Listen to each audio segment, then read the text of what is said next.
Emil घर वापस चलो। मुझे सारी सच्चाई पता चल चुकी है कि आखिर आयमा की क्या हकीकत थी। जिस पर एमल कहती है कि मैं तुम्हें बताती रह गई कि देखो शहरियार, ये हकीकत है उस लड़की की। तब तो तुमने मेरी बात का यकीन नहीं किया, बल्कि तुमने कहा कि आयमा तुमसे लाख गुना अच्छी है।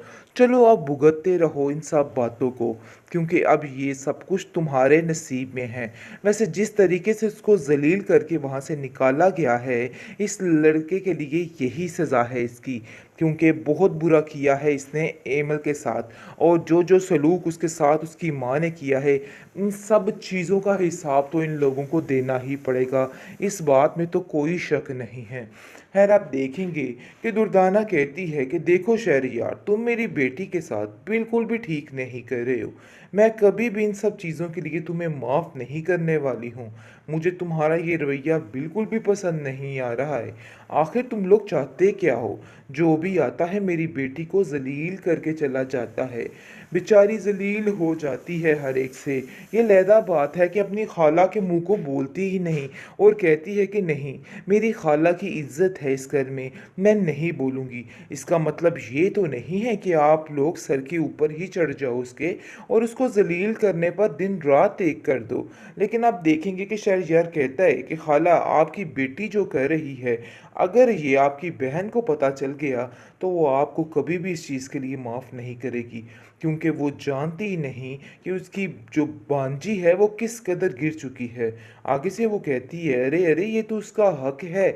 इन सब बातों में क्या हो गया अगर वो तुमसे किसी चीज़ की डिमांड कर रही है? तुमने तो उसका तमाशा ही बना के रख दिया, उसको जलील ही करके रख दिया।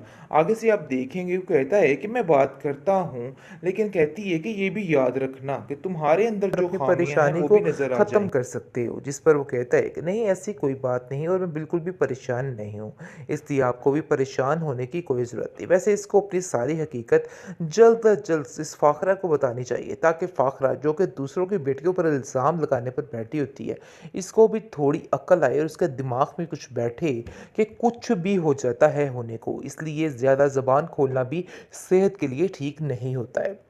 खैर आप देखेंगे कि फ़ाखरा एम्मा से पूछती है और कहती है, एम्मा मुझे एक बात सही से बताओ कि आखिर क्या मसला है जो बहुत ज़्यादा परेशान हो चुका है शहरियार। मुझे ऐसा लगता है कि जैसे तुम इसको बिलावजह परेशान कर रही हो, क्योंकि वो जानती तो है कि आयमा में कहीं ना कहीं लालच का कीड़ा मौजूद है और वो कहीं ना कहीं उसको ब्लैकमेल करती रहती है और अपनी शॉपिंग के लिए पैसे हटियाती रहती है।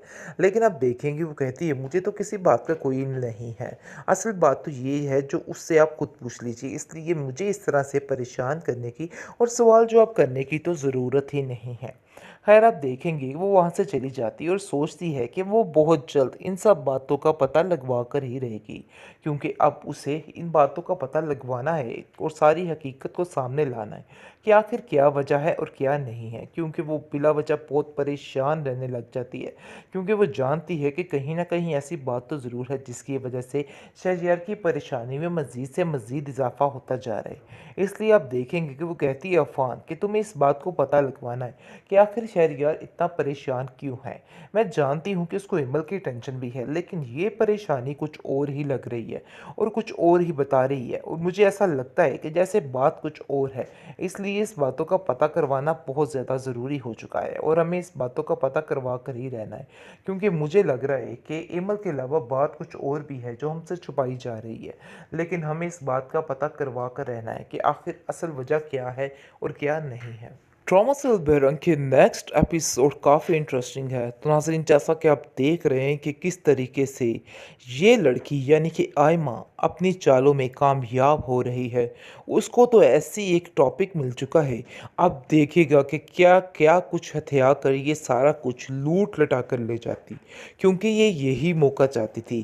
खैर आप देखेंगे कि जैसे ही इस हकीकत का पता चला है, तो जिस पर शहरयार उसको खामोश रहने के लिए कहता है और कहता है कि ऐसा कुछ भी मत करना और किसी को भी मत बताना। जिस पर वो कहती है कि तुम्हारा ये जो राज मेरे हाथों लग चुका है, खैर ये समझो कि अब तुम्हें इसके बदले कुछ करना होगा, कुछ देना होगा। जिस पर वो कहता है आखिर ये क्या करना चाह रही है, लेकिन उसको यहाँ पर इसके लालचपन का साफ साफ अंदाज़ा हो जाएगा कि आखिर ये औरत सिर्फ और सिर्फ पैसे हथियाने के लिए सारा कुछ कर रही है और इसका मकसद पैसे के अलावा और कुछ भी नहीं है।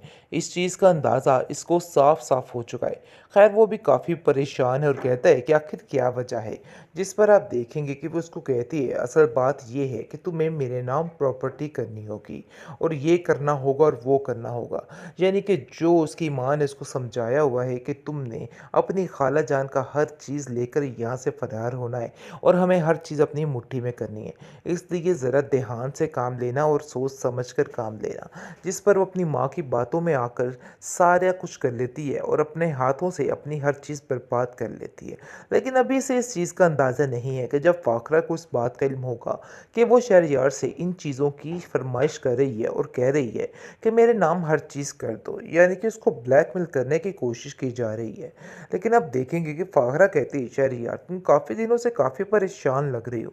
मुझे ऐसा लग रहा है कि कुछ ना कुछ तो ऐसी बात ज़रूर है जिसको छुपाया जा रहा है। देखो ऐसा नहीं करो, अगर कोई ऐसी बात है तो तुम बिला वजह परेशान मत हो बल्कि हमसे शेयर कर सकते हो और अपनी परेशानी को ख़त्म कर सकते हो। जिस पर वो कहता है कि नहीं ऐसी कोई बात नहीं और मैं बिल्कुल भी परेशान नहीं हूँ, इसलिए आपको भी परेशान होने की कोई ज़रूरत नहीं। वैसे इसको अपनी सारी हकीकत जल्द अज जल्द इस फ़ाखरा को बतानी चाहिए ताकि फ़ाखरा जो कि दूसरों की बेटियों पर इल्ज़ाम लगाने पर बैठी होती है, इसको भी थोड़ी अक्ल आए और उसके दिमाग में कुछ बैठे कि कुछ भी हो जाता है होने को, इसलिए ज़्यादा ज़बान खोलना भी सेहत के लिए ठीक नहीं होता है।